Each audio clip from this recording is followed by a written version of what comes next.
welcome to the Smash Jump Podcast, episode 7. This week we'll react to Grand Theft Auto 6 gameplay premiering on Netflix. We'll discuss EA being bought out by a Saudi-led wealth fund, and we'll review Starsand Island and The Sinking City 2. And later, Dylan will join us to review Beast of Reincarnation. Today I'm joined by Joseph, one of our associate editors. Hey, how's it going? Yeah, it's going good, man. What have you been up to? Lately, I personally have been having an interesting arc in my gaming life, which is that while I'm still stuck on Big Walk 2, Big Walk 2, Big Walk, while I'm still stuck on Big Walk following the review that I did last podcast, and that's now up on the website as well. I've been filling the time with some Mario Tennis on the N64, so that kind of just came around because I was looking for something to fill time. I booted up the N64 emulator thinking that I was going to go ahead and do a playthrough of Majora's Mask, and I scrolled along Mario Tennis and my brain said, let's try it out. And I never had it on my N64 when I was younger, so yeah, instead of doing another playthrough of Majora's Mask, I'm now just doing a solo run of Mario Tennis. So I guess that's where I'm at in life at this point. Things are getting weird. But hopefully your gaming sessions have been a little bit more consistent and interesting. Yeah, as mentioned during the intro, I've been playing The Sinking City 2, and we'll get into that later. My big thing this week was I went to see Spider-Man Brand New Day twice in the theater. Twice. I really loved that this version of Spider-Man. And I say version, I'm aware it's the same character, Tom Holland, but it is very much what I hope is a mission statement going forward for the character. Because, like, when this comes out, the film will have been out for a month, so spoilers for Spider-Man Brand New Day if you still haven't seen it. But yes, they're doing some X-Men setup with Sadie Sink's Jean Grey, but just overall, it's like much more street level. You actually feel like Spider-Man's part of the city and not just doing like a little swing through New York at the end of the film. It feels really grounded. Much more of the film is shot in camera. It's got a much stronger visual identity than the previous trilogy. Destin Daniel Cretton especially did some great work with the action. I've seen some of the stuff they've been saying that they, relevant to this podcast, they took some of the stuff from the Spider-Man games, and like as a big fan of those games, I played through them all a couple of times. They for sure took, especially some of the dodges, the dodge animations and some of the finishers, like they for sure took some stuff from those games. But just as a story, it doesn't cop out from what happened at the end of No Way Home. It uses it as a launching point to tell this really interesting story about loneliness and work-life balance and losing yourself when you become isolated like that, and it is like the impact of isolation, and the way that he gets through the conflicts in the movie is by leaning on other people. And it's I wouldn't say anything more. Obviously I've spoiled Jean Grey, but John Byrne, Punisher works in a Spider-Man movie, which is nice. So Punisher first appeared in Amazing Spider-Man 129, so that's his first appearances in a Spider-Man comic. So I was interested to see how like John Bernthal's like, let me tell you something, Punisher would fit in in that film, but it really worked. I think more looking at things more broadly, like over the last year and a half, pretty much since the start of 2025, I'm definitely more up on Marvel than I was like 2022 to 2024. That's the kind of time where they were spamming out Disney Plus series, and I wasn't really with it. But the last like year and a half between like Daredevil, Thunderbolts. I thought Fantastic Four. I wasn't the biggest fan, but I thought it was at least really distinct what they were trying to do with that film. Yeah. Wonder Man, and then hopefully if the 1-2 punch of Doomsday Secret Wars sticks the landing, and then they've moved on to this X-Men reboot, and maybe they're a little more selective about TV series. I think there's a possibility that the MCU could make a little bit of a comeback. Maybe not up to its kind of Infinity War Endgame heights, but definitely enough that we get a full mutant saga in the future. But in terms of Spider-Man Brand New Day, I really enjoyed the film. I would recommend go seeing it in the theater. I think as of the week that I've been to see it, it's been taken into IMAX now that the Odyssey's kind of had it a couple of weeks on that one. So I'd recommend seeing it in the theater. But it was really, really good. I really enjoyed it. Okay, yeah. The other one I've been playing is I've been replaying before I play the second one. Obviously, I've been replaying Hades again. Oh, yeah.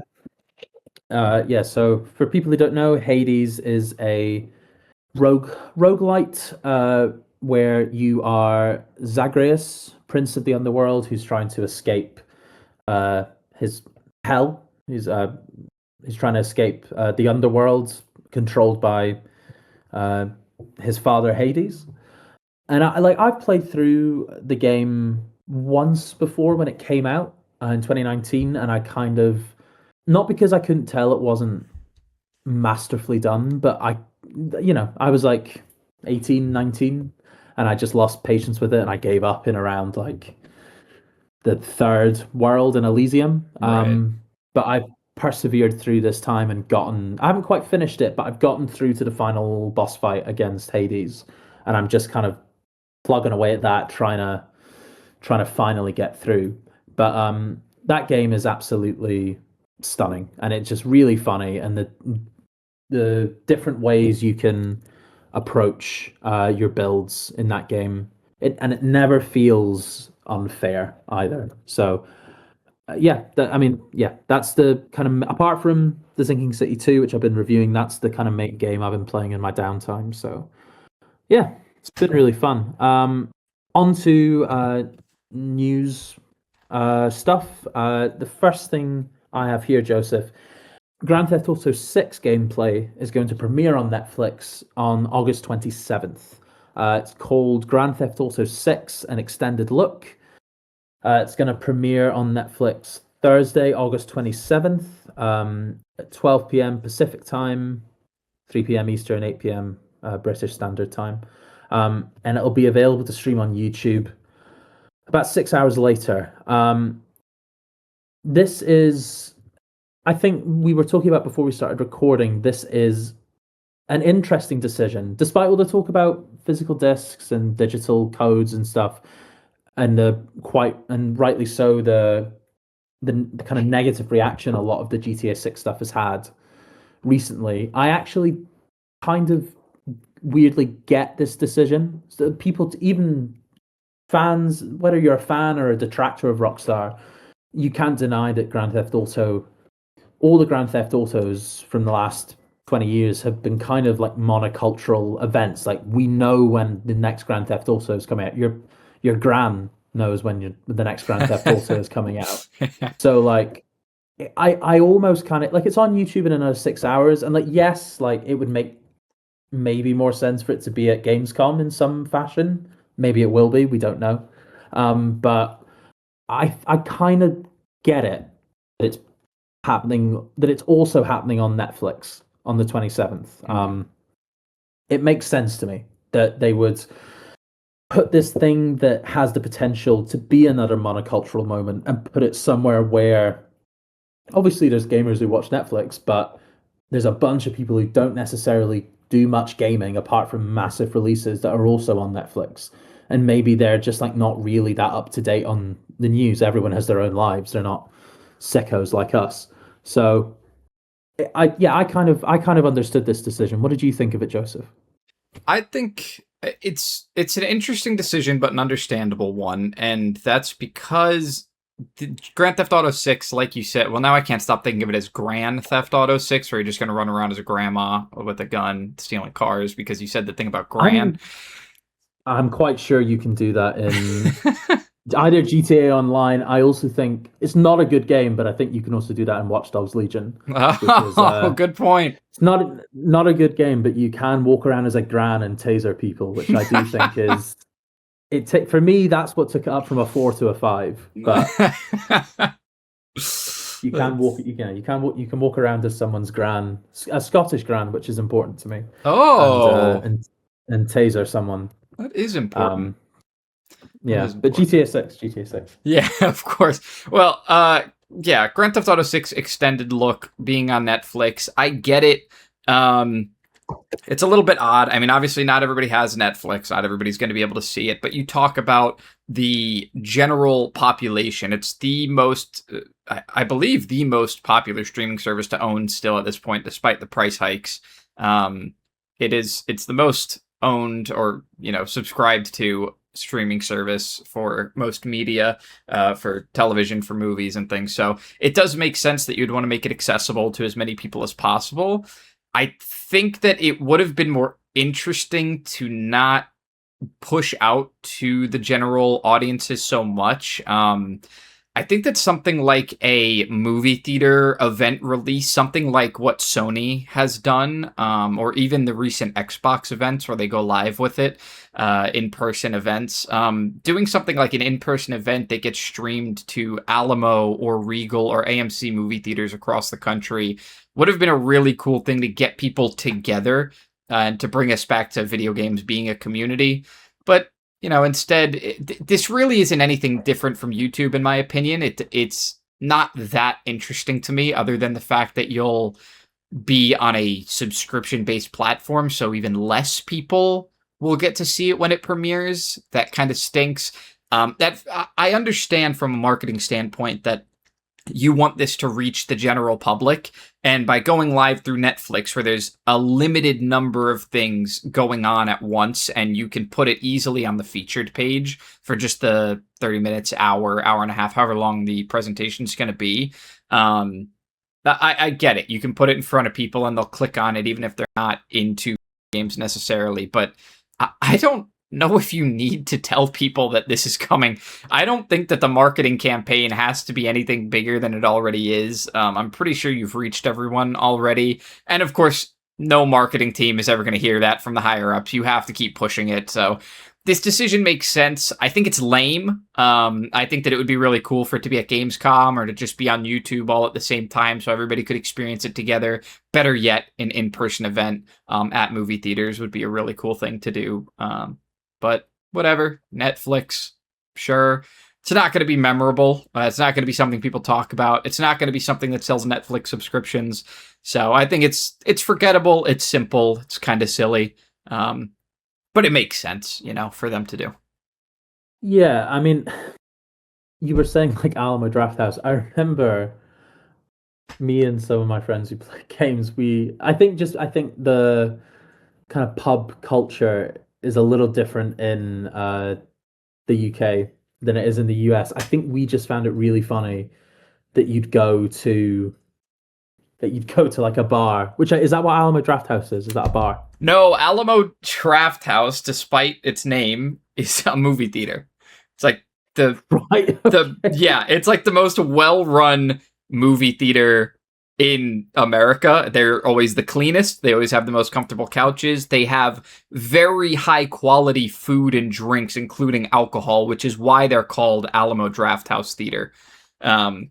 Because they have.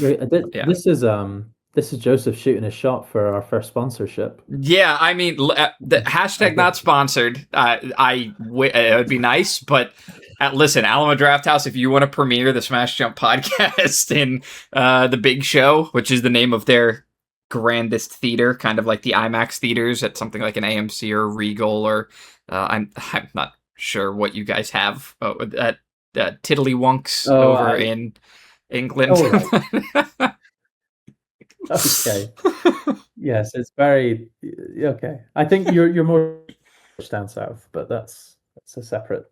Tiddlywinks is very much their game. It's not ours. But, yeah, sorry, not a bar, but I think we just found it weird that you'd go to forget a bar, just you'd go to like a physical location to watch a YouTube live stream.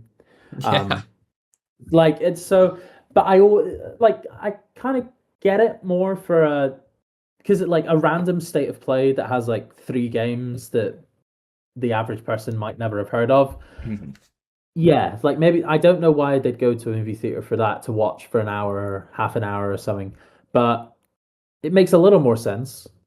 It does. It would make a little more sense to do that with Grand Theft Auto 6. Hmm.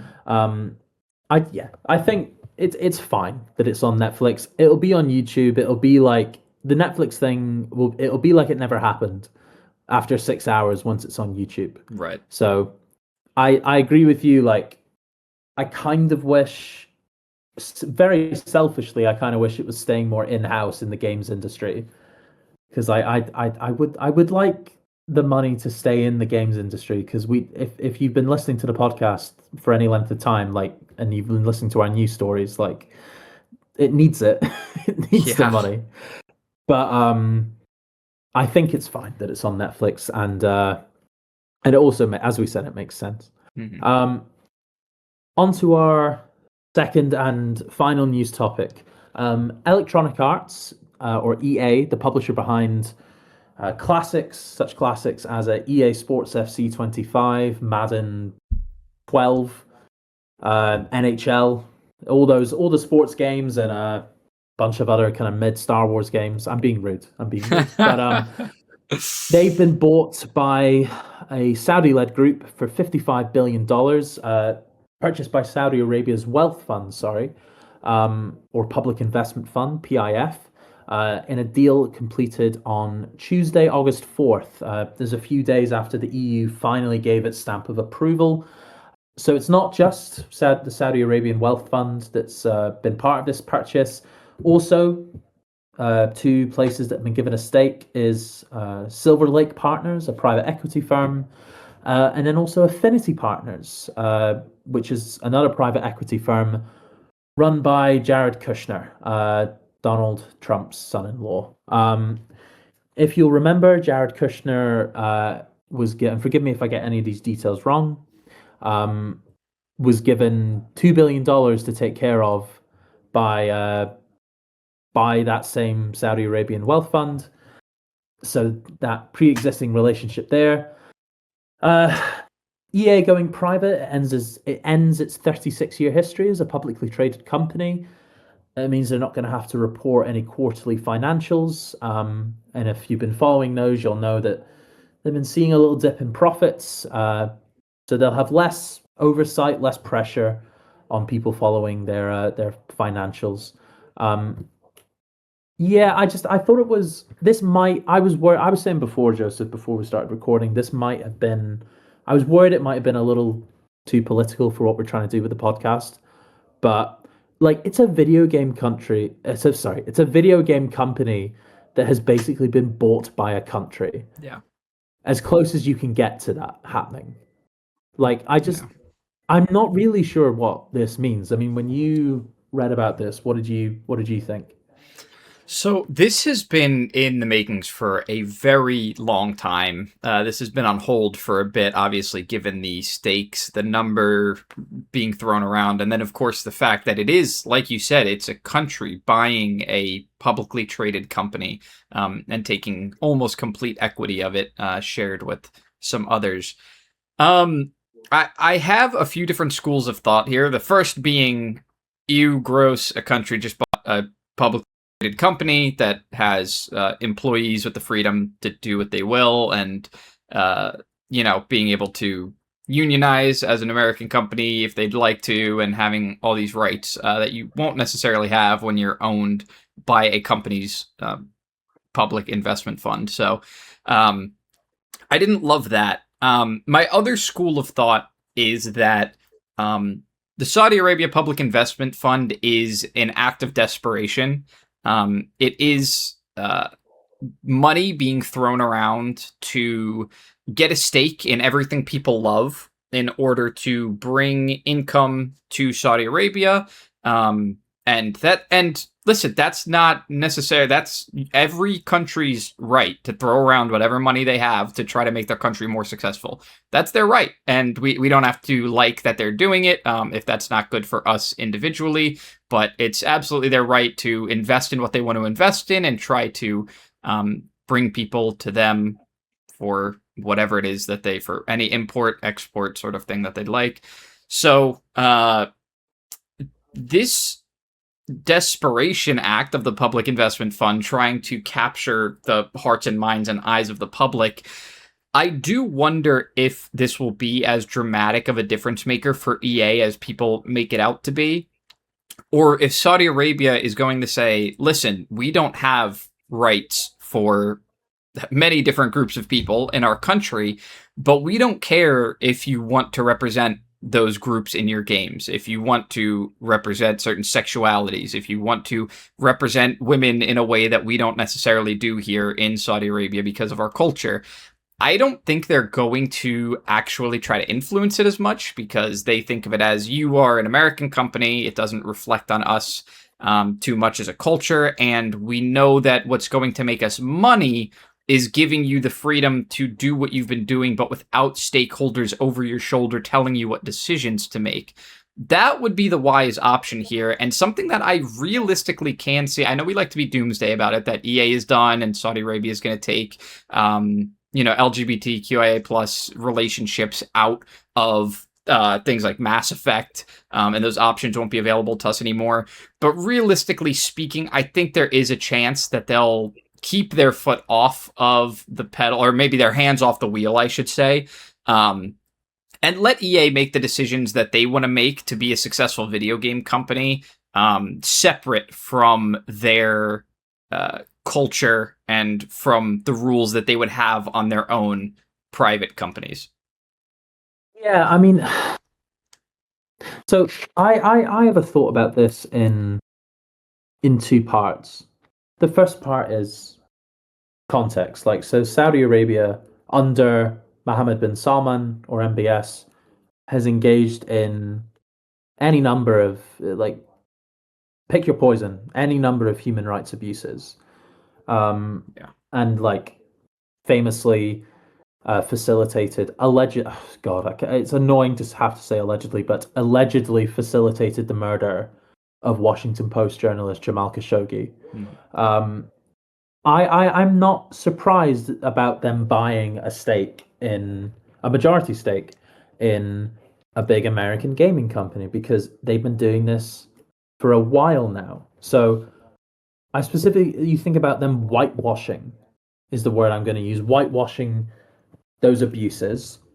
They've set up LIV Golf, which is now in competition with the PGA. They've set up the Saudi Pro League, which has kind of gotten global attention now that Ronaldo and I think Neymar have joined. If you'll remember, a couple of years ago, they had the Riyadh Comedy Festival, which got a lot of the comedians who went to that who went and performed at that got a lot of flack. They're using these events and this like cultural cachet to wash away the sins of this this family, of this government. And I think, I mean, like, my school of thought, as to use the term you said earlier, is they're going to start trying to use games to do it now as well. I'm not happy about this. I think, as you said, I honestly didn't even occur to me, but like the difference in treatment for the employees going from a publicly traded company to a private one is also going to be massive. It's going to be way harder to unionize, and way harder to like advocate for yourselves within that company. It's a little bit of a nightmare. I also don't know what they're going to do with like stories about different people, which is like something that is like really, really important, because it's not just it's not just LGBTQ plus stories. It's like what stories are they going to deny developers telling? Yeah. I think it's really, really dangerous. And I think like we've talked about a bunch of like studio closures and like layoffs and stuff, and those are all bad. But like I think like a country with this kind of catalog of human rights abuses and just straight up murder, I think is just it's I think probably the worst story for the industry that we've talked about. And I think they're trying to whitewash their sins away again. Yeah, But instead of using sports or comedy, they're using games this time. right. And I want to make it completely clear that despite my like attempt here to look at it from both sides, no matter what happens, I think that this ends poorly. This is not going to be good. This is going to take things away from EA and its capabilities and its freedoms. The level to which that's going to happen, I'm not sure. And I'm hoping that it might not necessarily be the doomsday scenario, and that there will still be some things that are open and allowed, that are allowed to that will allow EA to still function properly the same way they do as a culture now. But I don't even know if that's going to be possible, because there's no chance that you see a high retention rate of employees, moving over like this. There have already been so many. I believe when this deal was first announced is when people started to leave and started to dissociate from EA, leave their positions and such. I mean, stability in the video game industry as a developer is hard to find. I'm not going to take a stance on what I think about anybody who wants to stay with EA and see this through. They're going to do what they need to do. They're not really the people that we need to be having beef with. There are going to be opinions about those people and about the choice that they're making. But it's not where the priorities really need to lie right now. Those people are, for the most part, just trying to make a living, and maybe they're going to compromise morality to do so. There's issue to be taken, but that's not the people that we need to harp on anyway. So it's a discussion that can be had, but it doesn't need to be the focal point of what's happening here. There's $55 billion more to be talking about that aren't associated with those salaries. Yeah, exactly. I mean, I would even go so far as to say, like, I don't have a single issue with those people. Like, they literally have, especially in the current version of the games industry, where it's incredibly difficult to get a job and people are being laid off on all sides. Like, people need to make a paycheck. Like, it's up to people higher up to think about, okay, whose money am I actually taking? I mean, like, I know there's like the fun jokes that like Mohammed bin Salman's like a hashtag gamer. But like, I'm sorry, the leader of the Saudi royal family is not like a gamer. Jared Kushner is not a gamer. He's a ghost in a suit. Like, it's not. These people are not. This is what I mean. Like, it's yes, it's money coming in to possibly a struggling publisher, but it's not just money. It's financialization. So they're not these like MBS, Jared Kushner, all these people. They're not going to care about the output as long as like they're making their money, which you can say of any video game company, of course. Yeah. But I think like, especially not to rank them, but especially these people, they're not going to give a fuck what the output is. Like, they're not going to care. The gravity is not going to affect them as long as they're making their money.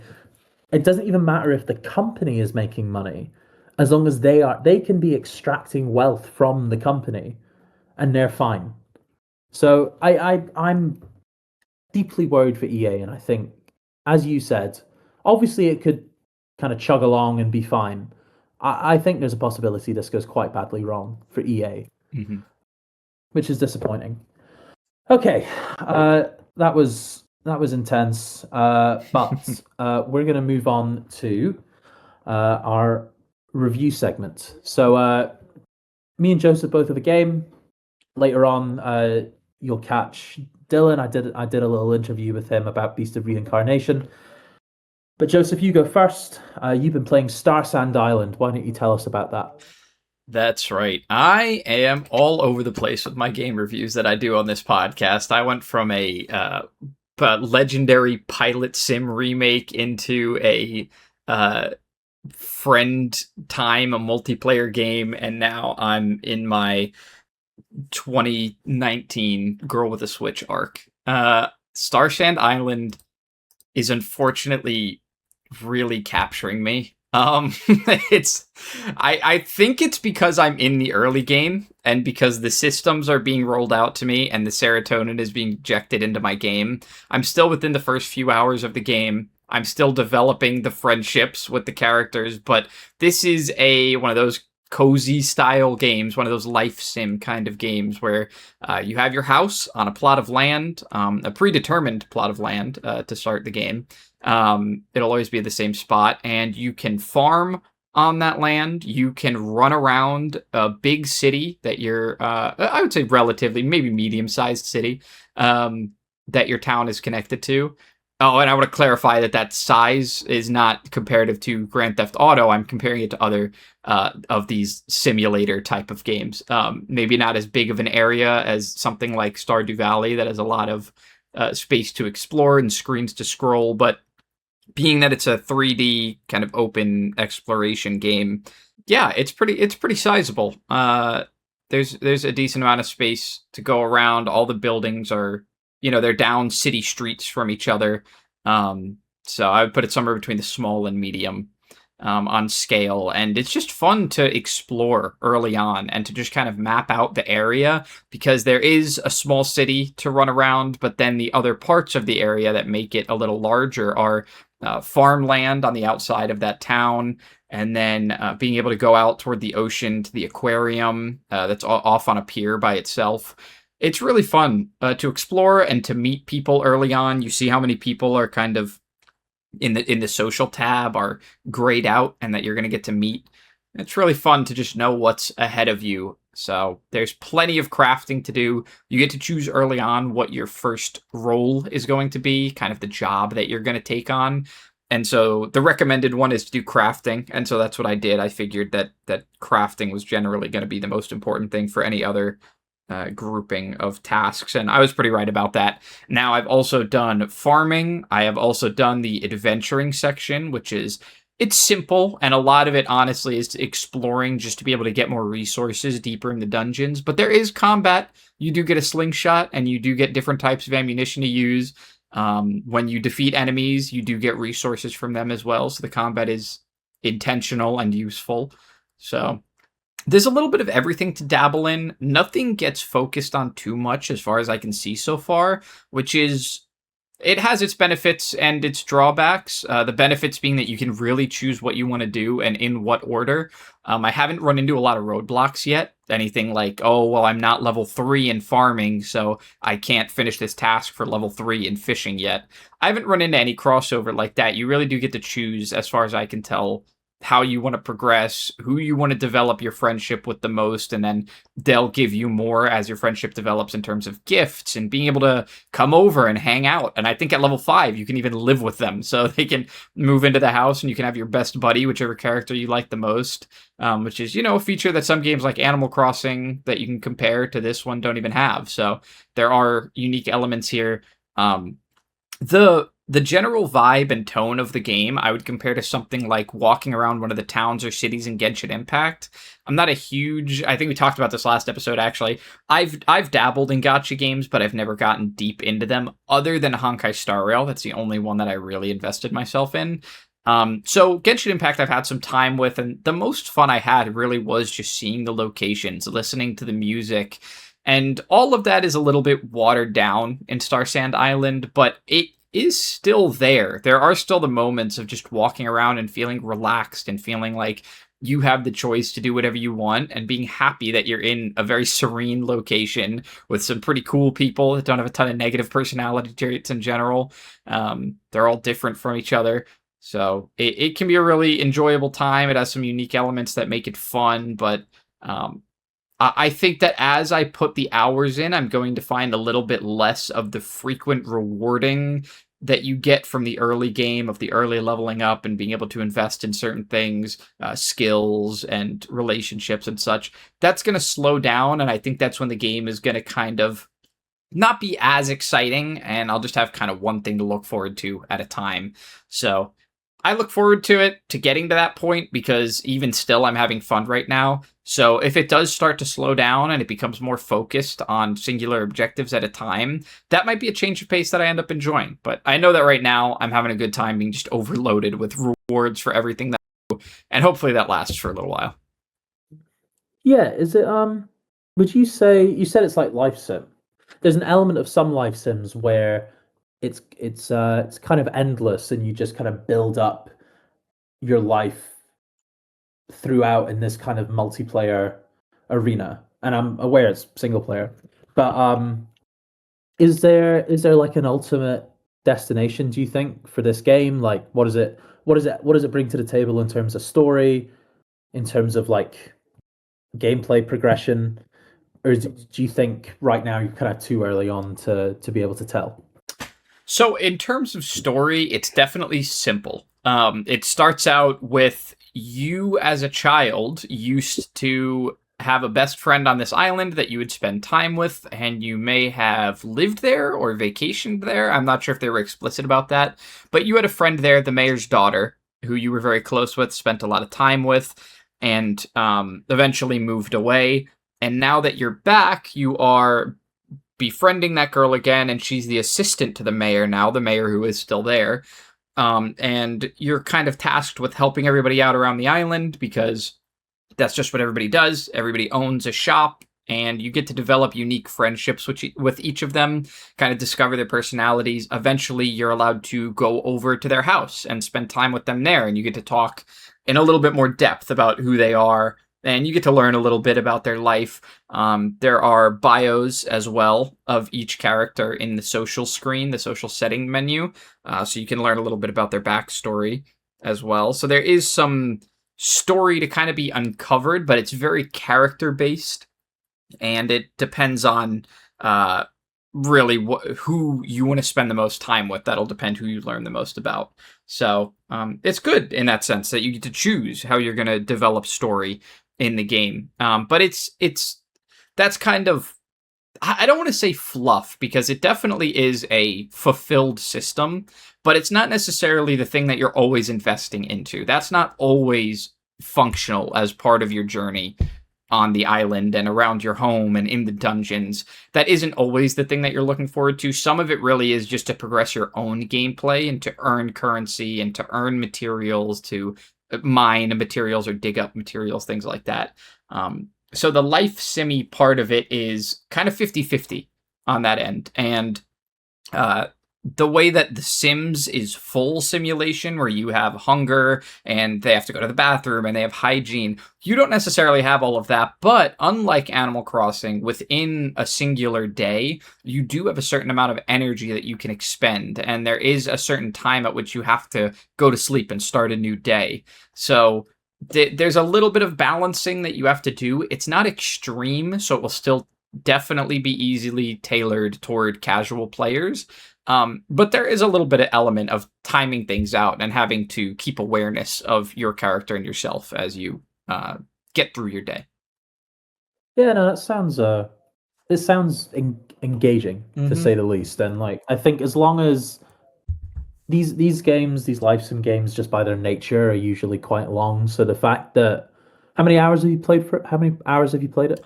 I think I'm somewhere on the 3 hour mark right now. Like I've kind of feel like I've finished tutorializing and I'm really into the game now, where I can choose to do whatever I want, and I've kind of started that part of it. Yeah, so like for people who don't have access to my laptop, I'm just watching little gameplay clips as Joseph's talking, and like it seems very, I've never really been that engaged in games like this, where I think I'm about to start one in a few days with Grave Seasons finally. Oh, Like the idea of exploring a place and like your main mode of interaction is kind of living out your life and socializing with people has never really interested me, but this one seems to be doing it despite the fact that genre doesn't particularly interest me unless there's something else going on. This one looks to be doing that kind of social sim really competently, which is really good to see. Did you have any last thoughts on Starsand Island, Joseph, before we move on? No, I think I'll probably give an update next episode, or at the very least, you'll obviously be able to check out the article on Smash Jump. I will say I'm very undetermined still. There's a lot to come, so I would definitely suggest looking for the follow-up, whether it comes in the next episode or on the website. I'm gonna have different thoughts by the time I get to the end of my playtime, because I've not experienced every up and down that the game has to offer yet, in terms of pacing, especially. So there's definitely still more to come. So yeah, not my final thoughts, but I'll have those soon enough. Yeah, of course. Yeah. So moving on, the game I've been reviewing for Smash Jump and spending most of my time playing is the Sinking City 2 from Frogwares. They're a just to give a little bit of context on this because it's kind of incredible. A Ukrainian developer who've been developing this game for the last few years, in the middle of an actual war zone. Obviously, if many people don't review games, we always get a little packet with information from the developer before that starts when we do get a review key. And a first couple pages was just kind of some very basic stats about what happened. Like 15 of the staff got drafted into the Ukrainian army. A bunch of them had their houses caved in. They never developed in person. The entire game was developed remotely, and then they would have Zoom meetings to kind of compare work. So, like the fact that this thing exists in the state that it does, I think is kind of incredible. And like I'm not much of a take into account what the context of the developer's circumstances. I think we had a short that went a little viral when I said something to that effect with Blood Message from our very first episode. But I kind of make an exception when it's a literal war that they've developed through. I think the Stalker 2 team did something quite similar. Yeah. It's just always incredible. But in terms of the actual game, I'd say it is a huge improvement over the first one. I bounced off Sinking City 1 after about 5 hours. Not because I love a detective game. I've played all of Frogware's Sherlock Holmes games, and despite their jank, I really enjoyed them. Wow. They were fun little puzzle boxes.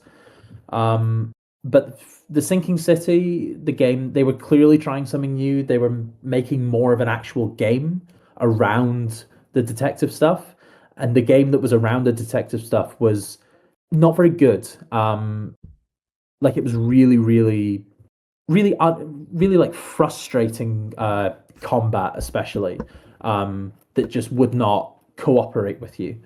For the Sinking City 2, they've been developing on Unreal Engine 5, and despite the many issues we've catalogued with that engine, especially with Campaign Evolved that we discussed on last episode, there is a massive visual upgrade for this one.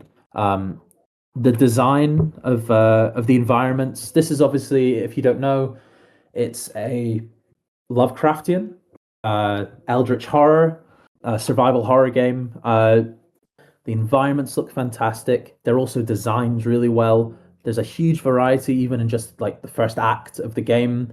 I've been in like graveyards and like firehouses and cabarets and hotels.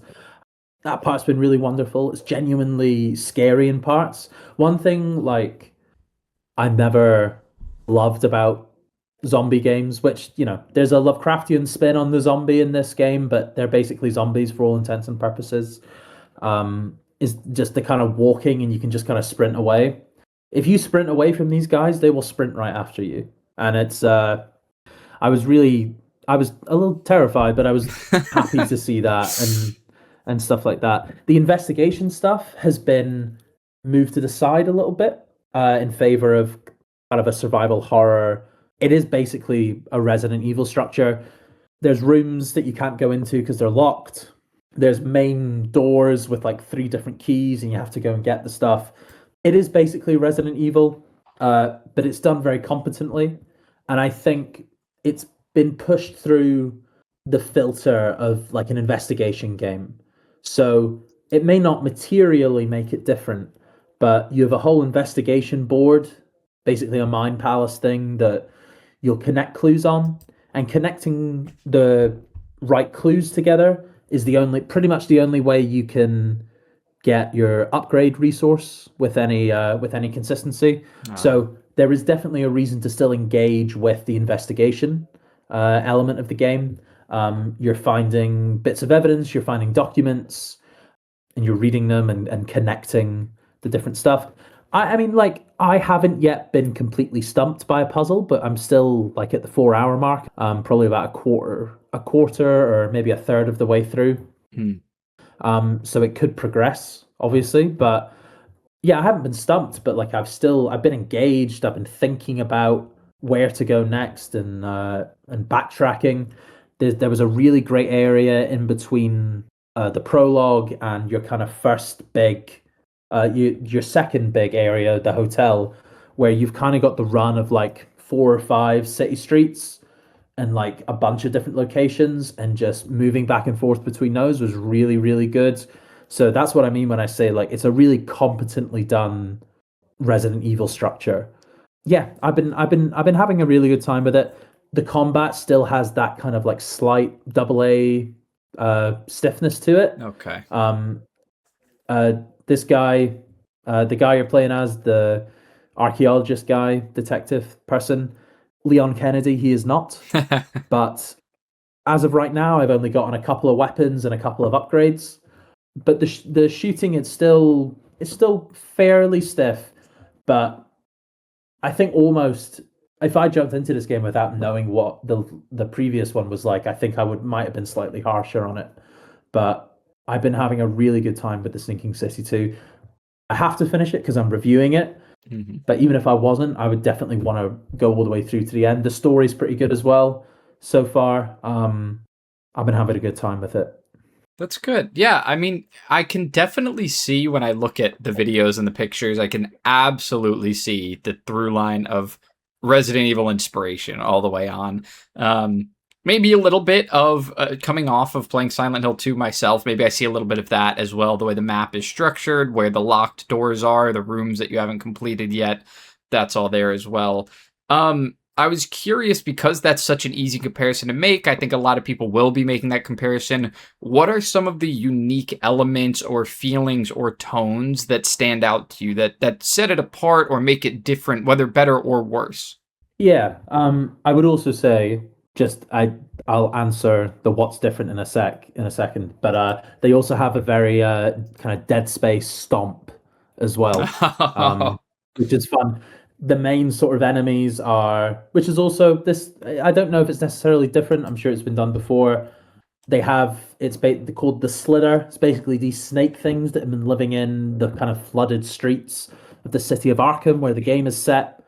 They can kind of flow into an enemy. You defeat the enemy. If you forget to kind of stomp on the snakes as they leave, they'll slither away. They'll maybe repossess that same enemy, or they'll go off and possess another body. So you never quite know. I'll say there's a bunch of rooms in this game that are just, there's quite a few dead bodies. You never quite know which body is gonna perk up and start attacking you, which is I think they had a similar thing in Alan Wake 2 with kind of the shadow people. You didn't know exactly which ones would kind of activate and be a proper enemy. Yeah. It's still a great mechanic to have. I think it's a really great mechanic to have in a survival horror game. It just ratchets up the tension another notch.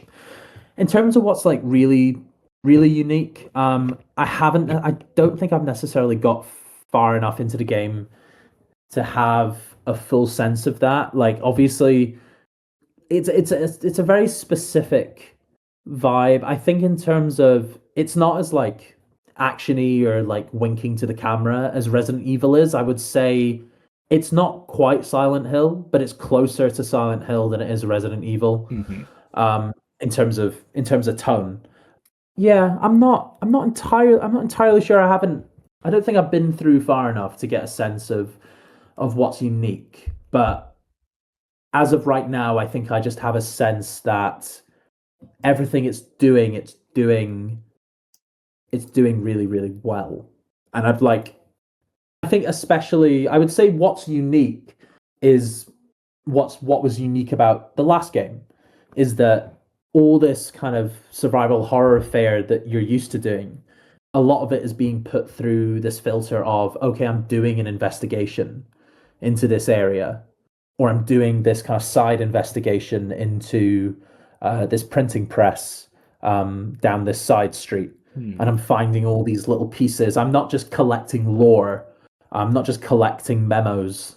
I'm like finding something I can actively use to complete an objective or complete a side mission, or so it's the same thing it's the same thing that was unique about the first Sinking City, but the game that's wrapped around that unique element is now actually competently made. It's actually enjoyable to play. Good. Is the kind of main difference, I would say. Good. Yeah, step up is something that you always want in a sequel, and it can be kind of hard to find nowadays. If you find even moderate success, some studios don't want to change up the formula enough to try to shoot higher. So it's amazing to hear that they were able to do that in the circumstances that they've got for their studio, not being able to work together in person, the war tearing through their country while they work. I mean, that's amazing that they were still able to make an improvement in their game, in their sequel. I'm really happy for them, and I hope that it's as successful as it is supposedly an improvement. Yeah, no, I would definitely like, especially considering that we're between, and I'm not saying this in terms of which game's better, which game's not. I mean, I obviously prefer Resident Evil to this, but everyone would. But I would say, especially in the current market, where we're between big Resident Evil releases, and we're like a good month or so away from a new Silent Hill, which is doing a whole first-person thing. I would say if you're kind of itching for a really good version of Resident Evil with a few kind of unique detective investigation elements, but like a really competently made kind of resi Silent Hill structured survival horror, I would go for this one. I would choose this one because I found it really engaging, really entertaining. Yeah, it's an easy recommend. It's out on August 18th, I think, on consoles and PC, I believe. So I would check that one out. Okay, if you'll allow us, dear listeners, we're going to take a short break, and when we come back, you'll hear my review of Beast of Reincarnation with our reviewer, Dylan.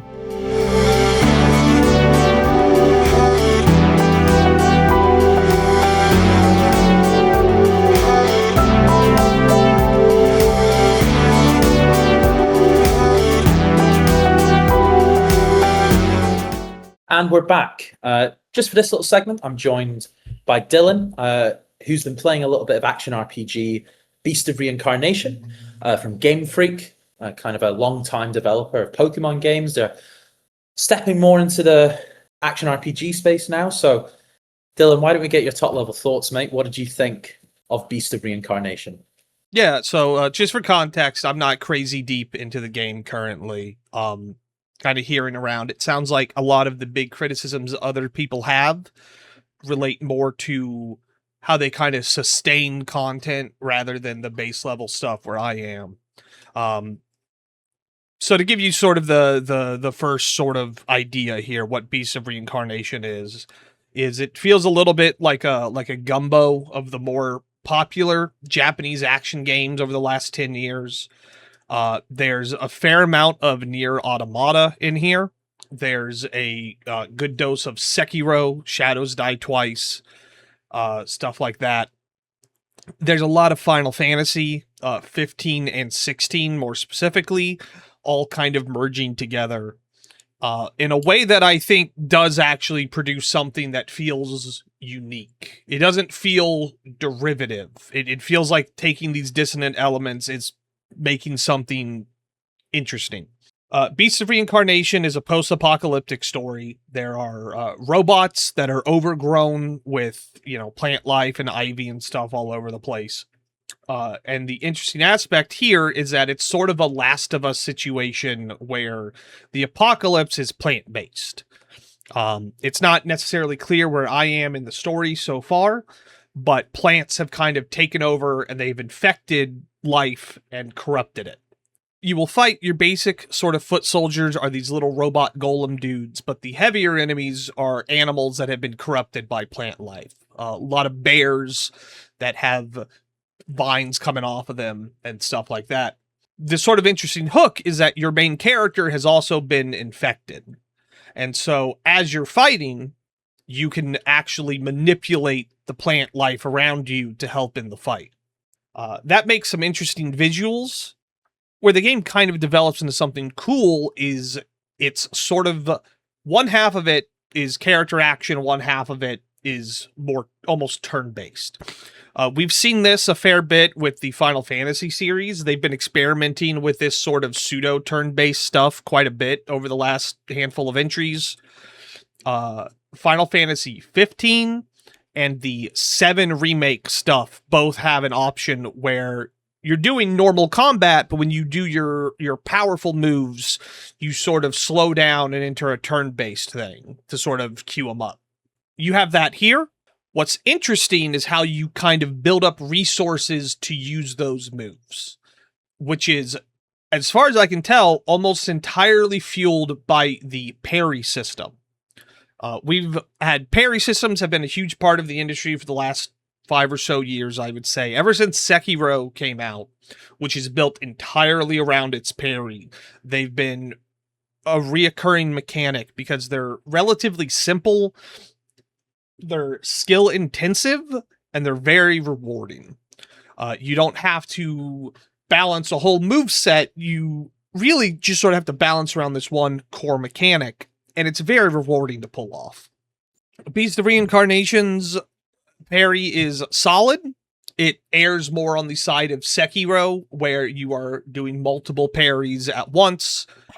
It feels a little bit like Expedition 33 in that when you fight a heavy enemy, you kind of have to almost dance with them rather than, try to find your in. And then once you have kind of built up your resources through this parry, then you can use your sort of turn-based attacks, which are all personified by your dog companion. Your dog companion is also infected with the plant stuff. He can also generate and manipulate the plant life around you. His attacks all have unique attributes. Some do fire damage, some do piercing damage, and different enemies will be weak to different ones. The way they kind of keep you on your toes is you can't really do the same move twice. There is like a cooldown for each on top of the resource cost that you need to build up with parrying. So you are kind of being forced to play skillfully to get to these more intensive move sets. Whereas I feel like if you're playing the Final Fantasy sort, they kind of just give it to you at a point. They kind of feel like that's where those systems in those games feel like they're there to balance around people who aren't good at action games but want to get to the end of it. Beast of Reincarnation is not that. Beast of Reincarnation expects you to be good at an action game before you can get to the RPG stuff. That's interesting that in terms of the combat, it's instead of it being like a fully blended combat system, instead of being a fully blended action RPG, it's action then RPG. In terms of that, so like combat is kind of that primary mode of interaction where you'll be moving through the levels. Like, how is it actually to move through these levels? Is it more of a wide open space? Is it kind of wide linear? Is it that those little branching paths off of a main one? Like, how is this game structured? It's going to sound a little weird. I think it's structured like Mario Odyssey is, where it's kind of like a big playground that they throw you into and you have objectives inside of. There's no real rails. There's obviously a limit to the maps. And I think the idea is as you continue through the game, you'll go from one map to the next.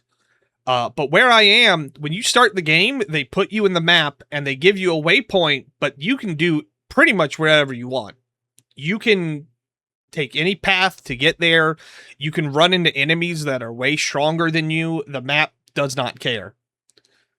They really throw you into it, and they don't give you any tutorials or anything to start with. They do give you those tutorials as you go, but they let you learn a lot of stuff on your own if you want to, which is very refreshing. Nier Automata also kind of feels like this, where its environments are kind of these large open ones that you can explore around. This feels a little bit more layered, maybe a little more intentional. It feels like it's more complex in some sense, but obviously Nier Automata is 10 years old. You would hope a newer game would feel a little more on the complicated side. That kind of that I think really did a lot to win me over initially. If it had Dark Souls style corridor level design, I don't think I would like it nearly as much, but there is something cool that I can kind of just load up and I can just go and I can just run through enemies left and right. They give you a lot of mobility, which is really cool. If you've ever played Sekiro, Sekiro has a thing where you have a grappling hook that you can grapple onto certain points, and it'll kind of swing you around. And it's a fun idea, it's a fun mechanic, but it is mostly there for cinematic purposes. There's something really cool in this, is you can do that, and there's points throughout the level, but certain moves will manipulate plant life to produce those points for you to grapple onto.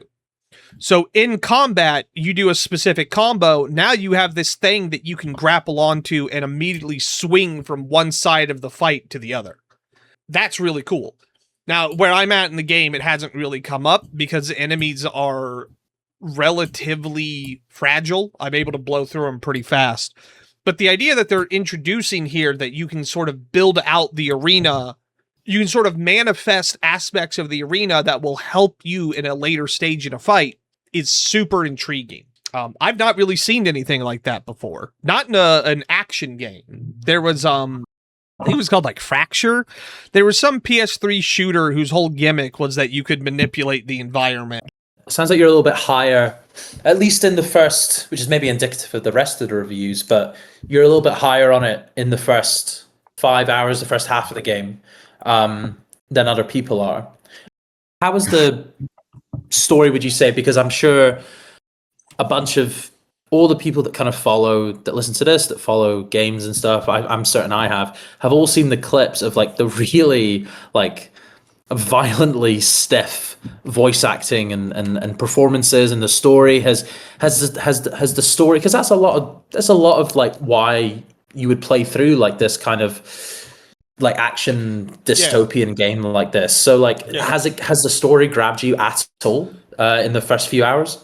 I think the aesthetics have grabbed me, which has done a lot of heavy lifting for the story. Has the thing where so I like post-apocalyptic stuff that has like a techware look, if that makes any sense. In Death Stranding, all the equipment looks like it's designed for like mountaineering, or it looks like it's designed for like rescue work or emergency services stuff. It doesn't look like armor. I like that. I think that's really cool. This sort of has that idea where your main character is wearing what looks like equipment to go hiking in hazardous conditions rather than to fight monsters. She has a long braid, like a ponytail, and as the braid goes down, plant matter is woven into it.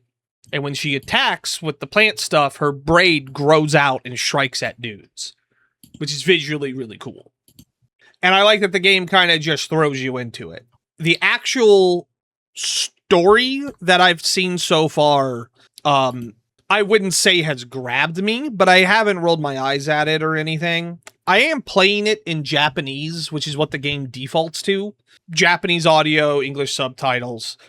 The main character, her name is Emma, she has been isolated from the rest of humanity because of her like plant infection. She's called a purifier because she's got this plant stuff. It's safe for her to fight the monsters that would, kill other people.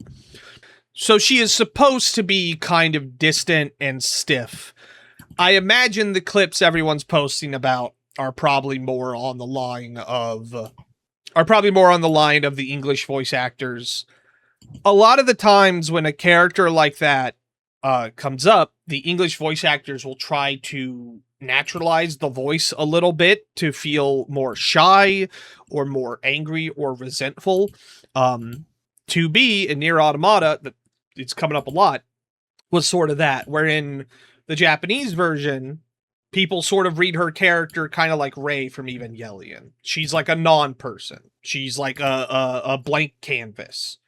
Whereas in the English version, her voice actress kind of gives her like a distant, cold, bitter quality. I like her voice actress quite a bit. I think her voice in Automata is almost iconic. I think maybe those differences may not be as grand as some people make them out to be, but I don't speak Japanese, so I can't really, speak to that quality. But I can see, like, the idea there is to get the intention of the character across, which is someone who doesn't have connections. And I haven't seen any of these clips. I do wonder if this is a situation like the laugh in Final Fantasy X, Final Fantasy X, where there's a scene where he's laughing and it gets posted as like an example of bad voice acting. But when you see the actual character moment, when you see what they're doing, he's forcing himself to laugh awkwardly. It's meant to be cringy. I can't speak to that, obviously. The story so far has been relatively basic. We are traveling to the Emperor the Emperor has tasked us with killing the Beast of Reincarnation, which is this giant monstrosity that appears every 1,000 years or so. And because we have the plant matter in us, we are uniquely capable of destroying it. So we are traveling, I believe we're traveling to the Emperor's palace to receive our mission credentials and whatnot. And then along the way, we are kind of killing really powerful monsters to kind of buff up our skills for the big final fight. And that's sort of the premise so far. In practice, there are waypoints on the bit.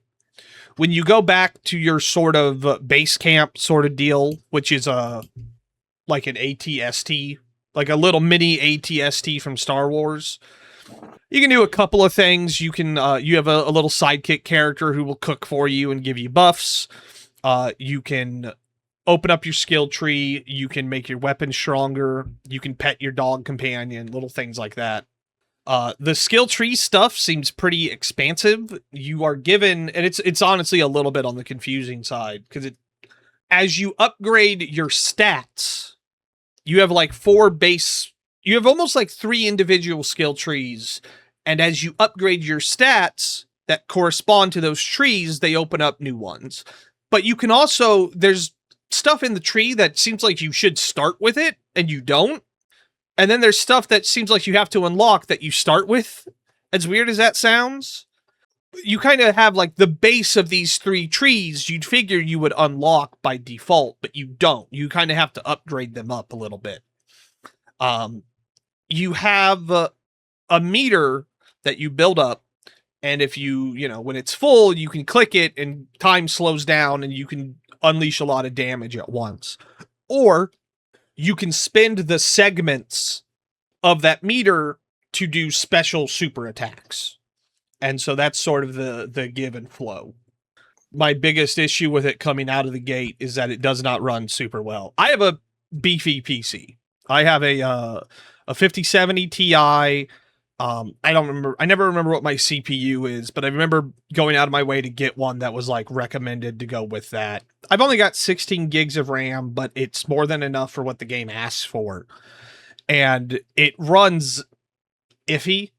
It's usually above 60, but not comfortably so. Where like it'll dip below there semi-often.